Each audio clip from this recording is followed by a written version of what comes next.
Hello everybody, just picked up the Weber E310. I believe the 310 stands for 3-burner. I've yet to fire it up. Came assembled from Lowe's. List price on it was $4.99.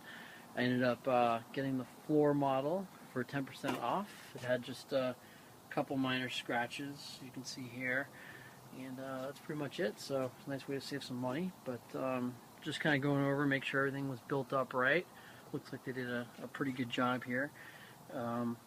But here it is with the, I believe they're called the flavor bars off. Just wanted to see, the inside of it. Really nice cast aluminum main body here. And then that goes to the drip pan, which is obviously angled towards the drip pan itself. Just going underneath here to take a look at it, the system, right? So it's angled, as you can maybe see in this video.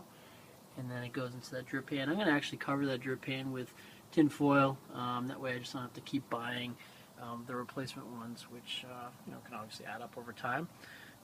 One of the cool things that I didn't realize came with this was a indicator on the propane, just to kind of show how full the tank is.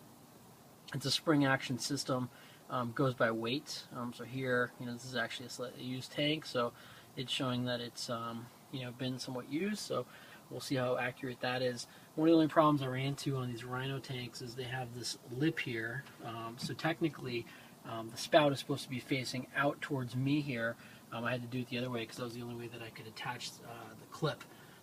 So that's a little bit of a problem, because when you take this valve, and it's kind of it's a short hose, so trying to connect it at that angle, I actually did that and turned it on, and gas was kind of coming out. So I'll have to play around with that, but for the time being I've just hooked it up to another full tank, just so that we can test things out.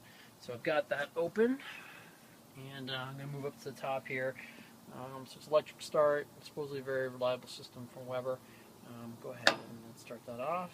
So I've got it on ignite, and sure enough, got the nice flame going through there, and that distributed to the rest. So I'll go ahead and turn those on as well. Now, one of the things I read about in the reviews was the Weber's ability to really hit max temperatures very quickly.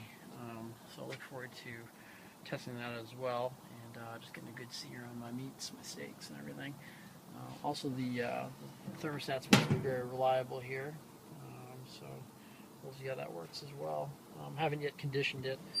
Read some articles before saying that a great way to condition is with the 80/20 beef, and that should do a good job of doing the grate. So moving over, I've got the flavor bars here. Simple design. Again, it's my first Weber, so I'm still kind of learning everything, but I'm sure for those Weber owners out there, they're all familiar with this. So these just kind of lay in here. I'm keeping the camera stable while I'm doing this. Putting them all in there. And as you can see, there are 5 of these. Okay, so that's on. Now, one of the things I also read about, so intuitively, I would assume that the pointy side of these things is up, but it's actually the other way around. So bear with me while I flip this one-handed with the camera in hand. Weber and many people online actually suggest that you have the flat side up.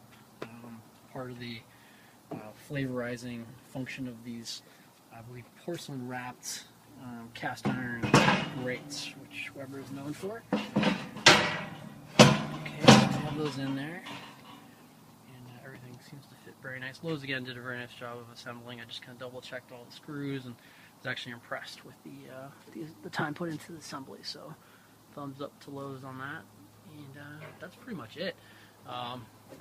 Nice heavy equipment, plastic handle right here, which I think is pretty normal for Weber's.